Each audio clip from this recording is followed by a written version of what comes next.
A busca por origem sempre foi um grande questionamento do ser humano. Você confere agora uma conversa que eu tive entre as viagens da jornalista Mariana Venturi para desvendar os mistérios da origem humana. Na última sexta-feira estreou aqui na TV Novo Tempo o programa Origens, que fala sobre criacionismo.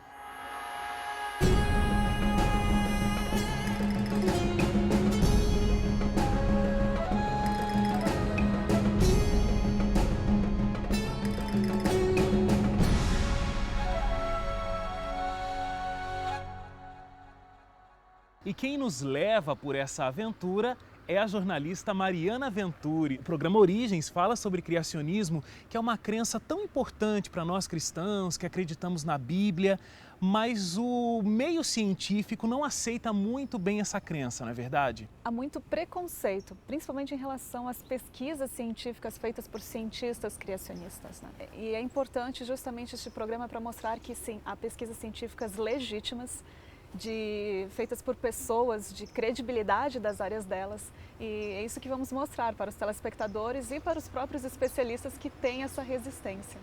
Você falou sobre pesquisas que são reconhecidas, pesquisas comprovadas de cientistas que são criacionistas.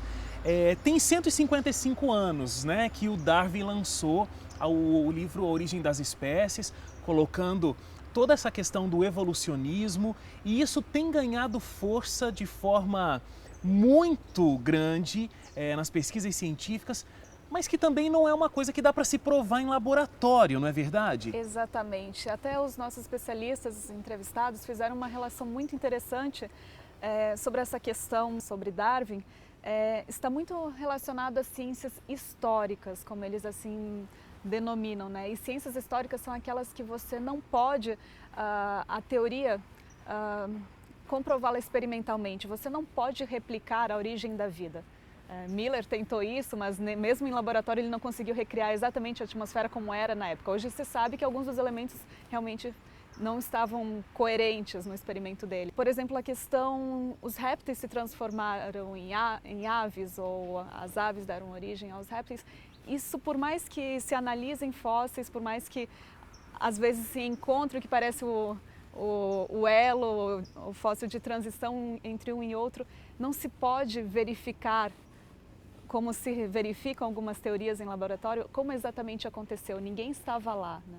E nós, como seres humanos, somos reféns neste caso, de leituras da cosmovisão, da visão de mundo de cada cientista. Em ciência histórica, muita influência da interpretação que a pessoa, ao olhar, tem, justamente porque é algo que não pode ser tangível, concretamente replicado depois. Não está ali num tubo de ensaio e a gente consegue fazer essa comprovação, né? Nem a teoria de Darwin da evolução e nem o criacionismo. Então, por isso é que vai muito da crença de cada cientista.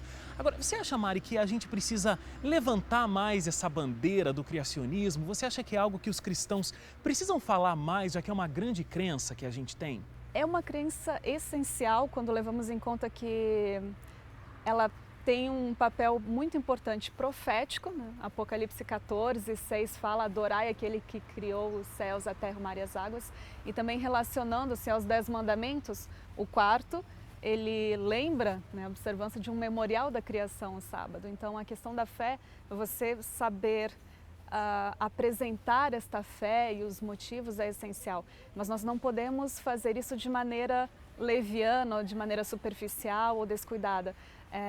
Uma coisa que é bem importante ter em mente, que quando se entra nessa questão, você tem que estudar, você tem que pesquisar, você tem que ter o conteúdo muito bem embasado para que o conhecimento que você transmite para defender a sua fé seja realmente legítimo. Porque às vezes há incoerências dos dois lados, né? Em cima dessas incoerências é que acabam tendo mais aquelas intrigas, né, da controvérsia entre criacionismo e evolucionismo. E você acha que essa é um pouco da sua missão, à frente aí do Origens, Mariana? Conseguir convencer quem não acredita no criacionismo a tentar uma validade científica, a tentar olhar para essa crença com uma visão diferenciada, ou mesmo acreditar no criacionismo? Acreditar sim, mas a missão não é convencer. Acima de tudo, despertar na pessoa a reflexão a partir dela própria, a busca dela através desse conhecimento. Agora, Mariana, esse é um grande desafio, né? Conseguir apresentar essa mensagem para esse público. Sim, é uma mensagem que, para a TV, a nível de um programa semanal, é complexa. A produção de conteúdo, a produção logística, não são temas que vemos concretamente no nosso cotidiano, dia a dia, principalmente quando se fala de fósseis de dinossauros, eventualmente vamos falar de grandes catástrofes globais, como vamos apresentar isso, né? Mas nós estamos tendo um suporte excelente em relação à direção da Igreja Adventista da América do Sul, que está nos apoiando. A Sociedade Criacionista Brasileira, desde o início, está dando um suporte excelente em questão de conteúdo, orientação, para quais são os entrevistados, referência de cada uma das áreas, dos temas. Até o Geoscience, o Instituto de Pesquisa de Loma Linda, para ciências também, tem dado um suporte excelente. Então, esse desafio foi possível, primeiramente, com um planejamento muito consistente de quais serão os temas para um ano inteiro de programa. Porque para achar os especialistas que são os mais renomados ou mais prestigiados, que têm essa perspectiva criacionista, às vezes tínhamos que ir para outro país e a chance de entrevistá-lo era aquela. Então já íamos com todas as perguntas para um ano de programa para ele poder responder nos temas em que haveria chance de contribuir. Por isso também outro desafio é a questão do programa ser trilíngue. Nós temos 3 línguas no mesmo episódio: inglês, espanhol, português. Nós temos o Origens para o português, a Novo Tempo está com o Orígenes em espanhol. E até nisso a Marcela Calderon é a produtora, ela é chilena, está fazendo um trabalho competentíssimo. Fizemos muitas gravações também na Argentina para equilibrar essa participação de diferentes línguas. É um programa que não está sendo pensado em português para ser então traduzido ou dublado. Está já começando como um programa bilíngue e até com participação de mais um inglês junto, né? O nosso desafio é falar com aquelas pessoas que não têm interesse em criacionismo e também que não têm nenhuma base bíblica ou são totalmente céticas em relação à revelação que Deus nos tem dado através da Bíblia. Então nós fizemos os cientistas primeiramente repensarem e como apresentar então para essas pessoas, interessar a quem é um desinteressado. Agora, claro que em cada programa vocês vão focar argumentos diferentes, né, para o criacionismo. Sim, com certeza. Nós estamos mostrando as evidências nas mais diversas áreas, como desde genética até a paleontologia, a astronomia. E o interessante é que em cada uma delas você vê maneiras de repensar coisas que você próprio enxergava e não, muitas vezes a evidência está ali, a assinatura de Deus está ali e tem passado despercebida por nós.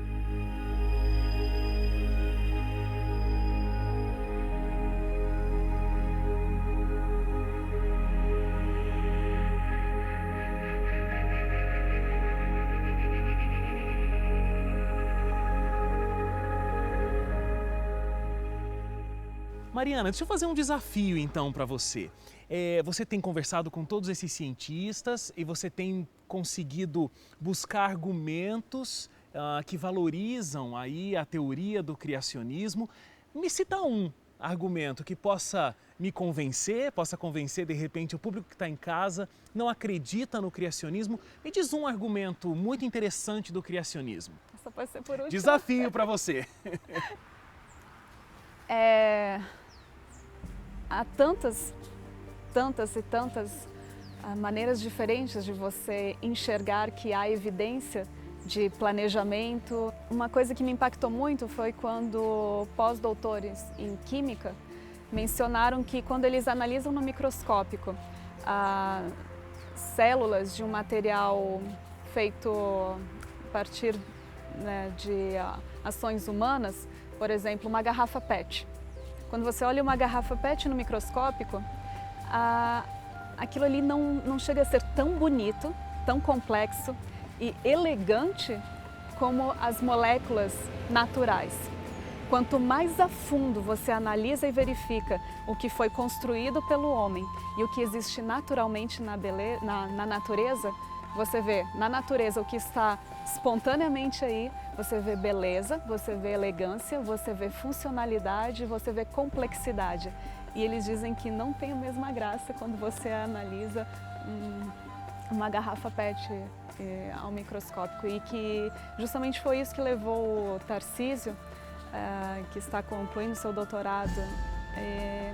Ele disse que ele não era criacionista, ele era inclusive ateu, e ele estava fazendo biologia, e foi justamente essa comparação que deixou ele intrigado, e ele foi estudar química, foi fazer uma faculdade de química para ver a fundo, e ali ele descobriu: existe Deus, e hoje ele é criacionista. Mariana, muito obrigado pelo seu tempo aqui, conversando com a gente no Identidade Geral. Espero que Deus abençoe o seu trabalho e que a gente possa aprender muito todas as semanas, assim como na última sexta-feira já começamos a aprender com Origens. Obrigada, e parabéns também pela Identidade, que é um novo programa. Que Deus os abençoe muito também. Obrigado.